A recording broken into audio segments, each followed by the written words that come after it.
ఉప్పల్ స్టేడియంలో IPL matches కు భారీ బందోబస్తు ఏర్పాటు చేసినట్లుగా రాచకొండ సిపి సుధీర్ బాబు వెల్లడించారు.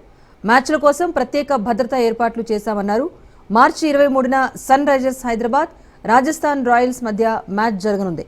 2700 మంది పోలీస్ సిబ్బందితో బందోబస్తు ఏర్పాటు చేశామన్న సిపి 300 మంది ట్రాఫిక్ పోలీసులు, లా అండ్ ఆర్డర్లో 1218 మంది, 12 మంది బెటాలియన్లు, 2 ఆక్టోపస్ బృందాలు, 10 మౌంటెడ్ పోలీస్ బందోబస్తు ఏర్పాటు చేశామని తెలిపారు. అంతేకాకుండా ఉప్పల్ స్టేడియంలో 450 సీసీ కెమెరాలు ఏర్పాటు చేశామని వెల్లడించారు. స్టేడియంలోనే ప్రత్యేక కంట్రోల్ రూమ్ ఏర్పాటు చేసి ఏసీపీ సారథ్యంలో భద్రత పర్యవేక్షించనున్నట్టు తెలిపారు. ఇక స్టేడియం ఎంట్రన్స్ వద్ద స్నిపర్ డాగ్స్, బాంబ్ స్క్వాడ్తో పోలీసులు తనిఖీలు చేపట్టనున్నారు. అభిమానుల కోసం స్పెషల్గా 5 చోట్ల పార్కింగ్ ప్రాంతాలు ఏర్పాటు చేశారు. Matches will be played over here. Total, the capacity of the stadium is 39,000. You know that. For that purpose, almost 3,000 police officers will be on the duty.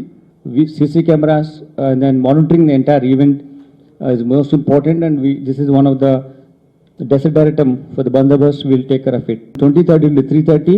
Where those anitlo kuda it will be 7:30. So 3 hours before that, D-3, it will be gates will be open. 19 parking places ఉన్నాయి. కానీ ఎక్కువ వరకు public transportation తీసుకుంటే metro కానీ city bus కానీ తీసుకుంటే మీకు travelling easy ఉంటుంది. So naturally they feel the prices will be very high.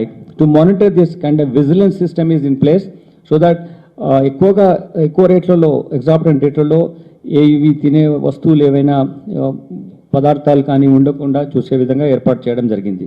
ఏవైతే టికెట్స్ ఉన్నాయో అవి ఆన్లైన్లోనే కొంటున్నారు. Anyone is selling outside, this is black, this one is illegal one. If anyone is selling